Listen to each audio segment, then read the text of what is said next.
మొదటి దినాలలో నువ్వు ఆయనతో గడుపుతూ ఉన్నప్పుడు, ఆయన స్వరాన్ని నువ్వు వింటున్నప్పుడు, నువ్వు పొందుకున్న మేలులు, ఆశీర్వాదాలు, ఆనందము, సంతోషాన్ని ఒక్కసారి జ్ఞాపకం చేసుకో. మనం సాక్ష్యాలు ఇంతకుముందు చెప్పిండొచ్చు, చాలా చెప్పిండొచ్చు. దేవుడు నా జీవితంలో ఇది చేశాడు, అది చేశాడు, నన్ను హెచ్చించాడు. కానీ ఇప్పుడు అదే సాక్ష్యం చెప్పగలుగుతున్నామా?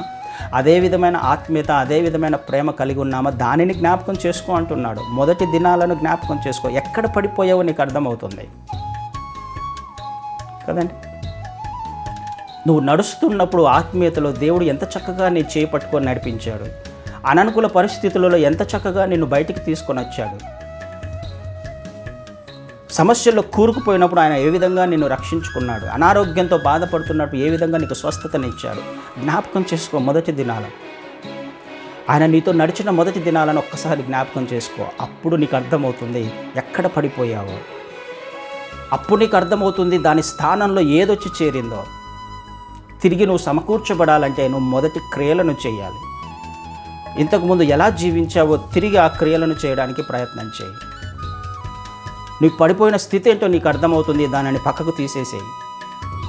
ఏది అడ్డుగా వస్తుంది నీకు నాకు మధ్యలో, దానిని పక్కకు తీసేసేయి.